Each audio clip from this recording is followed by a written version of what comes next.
આજે ફરી એકવાર પ્રભુના નામને ધન્યવાદ આપીએ છીએ। આજની આ ભજન સેવામાં આપનો આવકાર કરવામાં આવે છે। આપણે પ્રાર્થના કરી અને પ્રભુના વચનમાં જઈએ।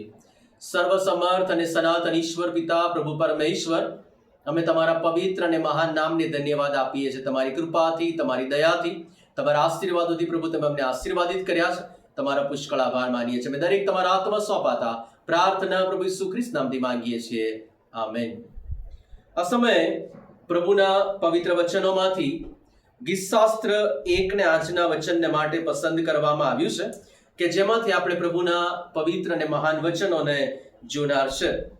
આ ગીતશાસ્ત્ર 1 એટલા માટે પસંદ કર્યું કે જેથી વિશ્વાસી જીવન અને વિશ્વાસી જીવનમાં ઘણી બધી વાર આપણને પ્રશ્નો થાય છે, ઘણા બધા સવાલો આપણા હોય છે પ્રભુને લઈને, પ્રભુ અલગ અલગ લોકોને જે આશીર્વાદ આપે છે એમને લઈને, અને આપણે ઘણી બધી વાર એ પ્રમાણે વિચારીએ છીએ કે પ્રભુએ મારા જીવનમાં કાર્ય નથી કર્યું પણ બીજાઓના જીવનમાં ઘણું બધું કામ કર્યું છે।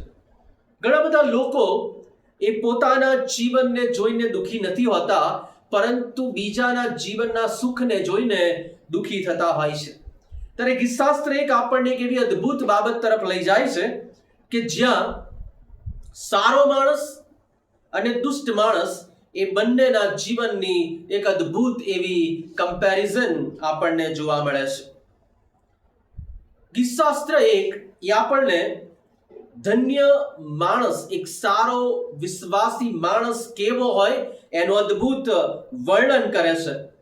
પ્રભુના વચનમાં જો આપણે વાંચીએ તો પહેલી બાબતમાં એ લખવામાં આવ્યું છે કે જે વિશ્વાસી જીવન જીવનારો, જેને સારા માણસ તરીકે આપણે ઓળખીએ, એ માણસે શું ન કરવું જોઈએ એની પહેલી બાબત આપણને પહેલી કલમમાં જોવા મળે છે। જે માણસ દુષ્ટોની સલાહ પ્રમાણે ચાલતો નથી, જે પાપીઓના માર્ગમાં ઊભો રહેતો નથી અને જે નિંદાખોરોની સાથે બેસતો નથી, તેને ધન્ય છે। પ્રભુનું વચન કહે છે ઘણી બધી બાબતોમાંથી શું ન કરવાની એ પહેલા જોઈ લઈએ કે જેથી શું કરવાનું છે ઘણી બધી વાર બહુ ઓછું હોય છે, પણ ન કરવાનું ઘણું આપણે કરી બેસતા હોઈએ છીએ।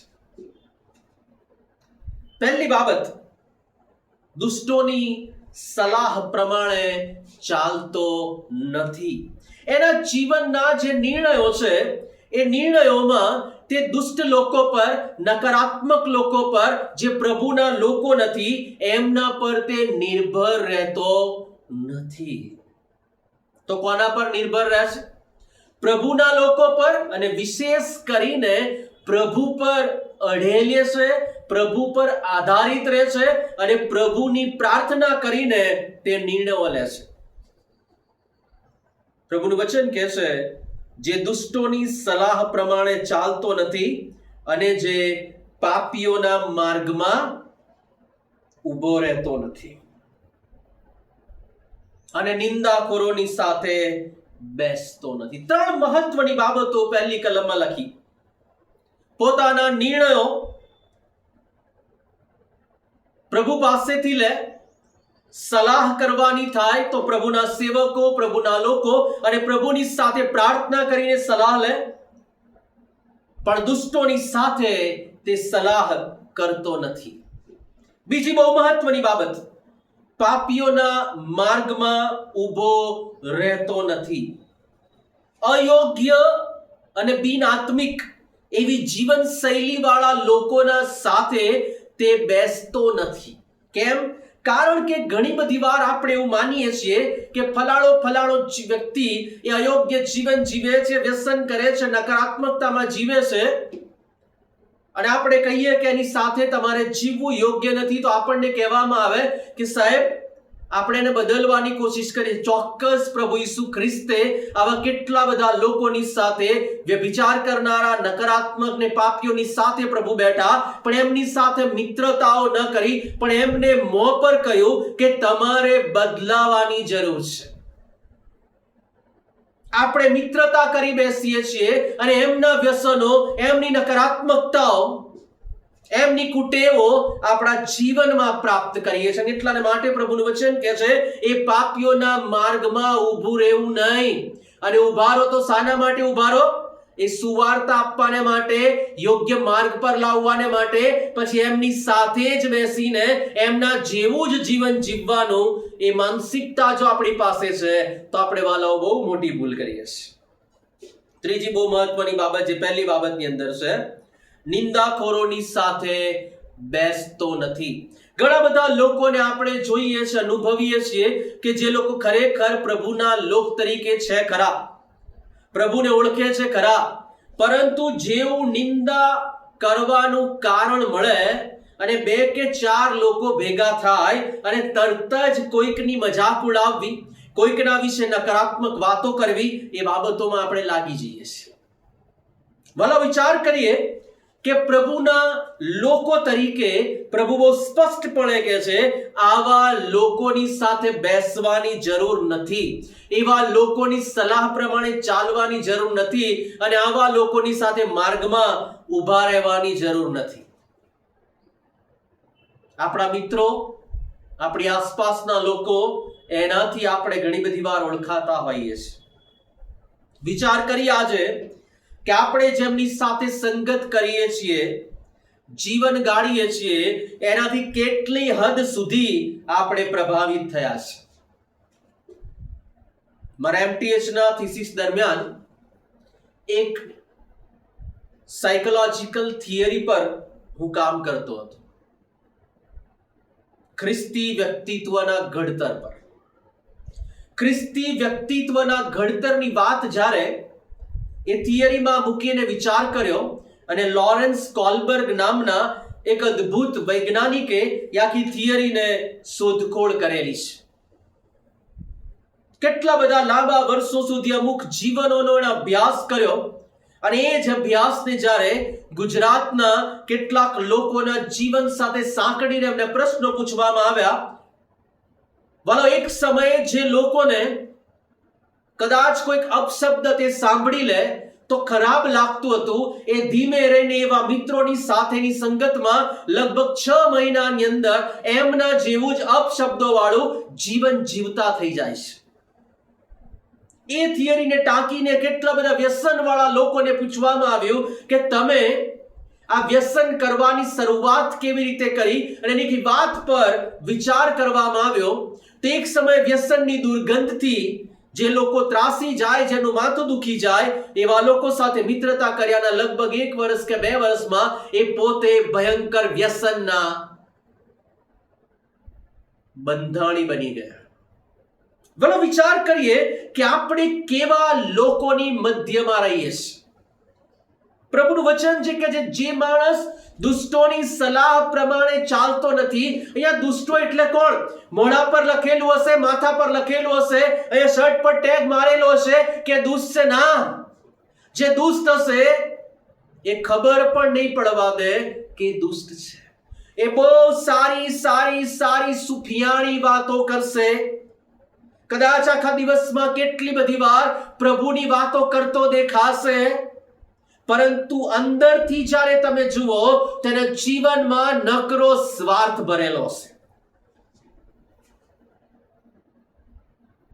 પ્રભુનું વચન કહે છે, એ ફરોશીઓના ખમીરથી સાવધાન રહો. પ્રભુના સમયની અંદર શાસ્ત્રીઓ, ફરોશીઓ, સદુકીઓ, યાજકો, નિયમ શાસ્ત્રને માનનારા ઘણા બધા લોકો જે પ્રભુ ઈસુ ખ્રિસ્તની પાછળ પડેલા અને પ્રભુ ઈસુ ખ્રિસ્તને ખતમ કરવા માંગતા હતા, એમની વિચારધારા એ હતી કે તેઓ દંભવાળું જીવન જીવતા હતા, ભયંકર દંભમાં જીવતા હતા. અને એટલાને માટે એક બહુ મોટા પ્રશ્નનો સામનો તેમણે કરેલો. તેઓ પ્રભુની વાતને જ્યારે સાંભળે, તેમની આગળ એક અરીસો જાણે આવી જતો હોય, અને પછી એમાં પોતાની જાતને જુએ, અને પ્રભુ એમને કહેતા હોય કે તમે તો દોડેલી કબર જેવા છો. દોડેલી કબર એટલે બહારથી બહુ સરસ, અને અંદર બધા હાડકા અને શરીર ને બધું સડતું હોય, દુર્ગંધ આવતી હોય, એવા જીવનો આપણે જીવીએ છીએ. અને પ્રભુનું વચન કહે છે, એવા લોકોને પારખી લેવાની બહુ જ મોટી જરૂરિયાત એ વિશ્વાસી જીવનમાં છે. ચોક્કસ એમની નજીક જવું, એમની પાસે બેસવું, પણ શાના માટે? એમને પ્રભુના માર્ગમાં લાવવાને માટે અને 1 પ્રયત્ન કરો, 2 પ્રયત્ન કરો, 3 પ્રયત્ન કરો અને પછી જો ન થાય તો શું કરવાનું? એમના માટે પ્રાર્થના કરો, ધૂળ ખંખેરો અને પછી તમે એમની સાથે પાપમાં ન પડી જાઓ એ બાબતનું કાળજી લઈને તમે વાત કરો. વાલો, પ્રભુના વચનમાં બહુ સ્પષ્ટપણે લખ્યું છે, એ દુષ્ટોની મંત્રણા જે કરવામાં આવે છે, એ સલાહ કરવામાં આવે છે, એ આપણને દુષ્ટતા તરફ લઈ જાય છે. પાપીઓના માર્ગમાં ઉભા રહેવાથી એ પાપ તરફ આપણને આકર્ષણ થઈ જાય છે અને એક દિવસે જે પાપ ભયંકર લાગતું હતું હવે સામાન્ય લાગવા લાગે છે. આવું બધા કરે છે, હું કરું એમાં શું વાંધો, એવું કહેનારા કેટલા બધા લોકો છે. વાલો, વિચાર કરી આજે પ્રભુના બાળકો તરીકે, પ્રભુના લોક તરીકે પ્રભુનું વચન કહે છે, જે પહેલી બાબત આજે આપણે જોઈએ છીએ, શું ન કરવું, અને એમાં 3 મુખ્ય બાબતો: દુષ્ટોની સલાહ પ્રમાણે ન ચાલવું, પાપીઓના માર્ગમાં ન ઉભા રહેવું અને નિંદાખોરોની સાથે ન બેસવા. 3 કામ આપણે કરીએ તો પ્રભુનું વચન કહે છે તમને ધન્ય છે, તમે આશીર્વાદિત છો. કેમ? કારણ કે તમે આ બધું કર્યું નથી. હજુ કરવાનું તો આવ્યું જ નથી, એ આપણે કાલે જોઈશું. પણ પ્રભુનું વચન કે જ્યાં નથી કર્યું તોય તમને ધન્ય છે. યુ આર બ્લેસ્ડ બીકોઝ તમે આ નથી કર્યું. બોલો, વિચાર કરીએ પ્રભુ ઈસુ ખ્રિસ્તના જીવન વિશે વિચાર કરીએ. પ્રભુ ઈસુ ખ્રિસ્ત કેટલા બધા લોકોના સંપર્કમાં આવ્યા, પણ એમના સંપર્કોથી ને એમની સલાહોથી કદી પ્રભુએ જીવન જીવ્યું નથી. પ્રભુ ઈસુ ખ્રિસ્ત એક જગ્યા પર જ્યારે પ્રભુ ઈસુ ખ્રિસ્ત પોતાના મરણ વિશેની વાત કરે છે અને કહે છે કે માણસના દીકરાને આ રીતે મારી નાખવામાં આવશે, વધસ્તંભે જડાવવામાં આવશે અને પછી આ પ્રમાણેનું થશે. અને ત્યારે પિત્તર આવીને કહે છે કે પ્રભુ તું એવું ના બોલીશ. પ્રભુ શું કહે છે? એ શૈતાન તમારી પછવાડે છે, એ શૈતાન તમારી આગળથી જા. વાલો, વિચાર કરીએ, પિત્તર જે પ્રભુ ઈસુ ખ્રિસ્તનો વિશેષ શિષ્ય હતો, જેના દ્વારા ઘણી બધી મંડળીઓ સ્થપાય, પ્રથમની મંડળીનો બહુ મોટો આગેવાન, અને પ્રભુ એને સ્પષ્ટપણે કહે છે જો દુષ્ટતાવાળી સલાહ હશે તો હું તારું માનવા માટે તૈયાર નથી. આજે વિચાર કરીએ પ્રભુના વધસ્તંભ આગળ આવીને કે કઈ કઈ બાબતો આપણે નથી કરવાની. એમાં 3 મુખ્ય બાબતો આપણે જોઈએ છે અને એ તો છે દુષ્ટોની સલાહ પ્રમાણે નહીં ચાલવાનું, પાપીઓના માર્ગમાં ઉભા નહીં રહેવાનું અને નિંદાખોરોની સાથે નહીં બેસવાનું. નિંદાખોરી એક એવી બાબત છે કે જે બાબત વારંવાર આપણી આગળ થાય અને પછી આપણને મજા આવવા લાગે. એક વખત મજા આવવાની શરૂઆત થઈ પછી આપણે ફોન કરીને પૂછ્યા કે કશું નવું આવ્યું, કશું ખબર પડી? આ માનસિકતા છે. બોલો, પ્રભુએ આપણી સાથે વાત કરી કે ન કરી એનાથી ઘણા બધાને ફરક નથી પડતો, પણ લોકો જેમની સાથે નિંદા કરવાને માટે ન આવે તો ફરક પડે છે. બોલો, પ્રભુનું વચન આજે તમને ને મને કહેશે એ પ્રભુની આગળ એ પ્રાર્થનામાં બેસવું બહુ જરૂરી છે, પ્રભુના વચન વાંચવા બહુ જરૂરી છે અને ઘણી બધી નકારાત્મકતાઓ આપણા હૃદયમાંથી દૂર કરવી બહુ જરૂરી છે. આવો આપણે પ્રાર્થના કરીએ, આપણા મસ્તકો પ્રભુની હજુરમાં નમાવીએ. સર્વ સમર્થ અને સનાતન ઈશ્વર પિતા, પ્રભુ પરમેશ્વર, અમે અમારા જીવનને તમારા હાથમાં મૂકીએ છીએ. તમારી કૃપાથી, તમારી દયાથી ભરજો, તમારા આશીર્વાદો આપજો. અમે દરેક પ્રભુ તમારા બાળકો તરીકે જીવી શકીએ એવું તમે થવા દેજો. અમે દરેક તમારા હાથમાં સોંપાતા પ્રાર્થના પ્રભુ ઈસુ ખ્રિસ્ત નામથી માંગીએ છીએ, આમેન. હવે આપણા તારનાર પ્રભુ ઈસુ ખ્રિસ્તની કૃપા, દેવ બાપનો પ્રેમ, પ્રભુ પરમેશ્વર પિતાની સંગત આપણા સર્વની સાથે હમણાંથી સદા સર્વકાળ સુધી હોજો, આમેન.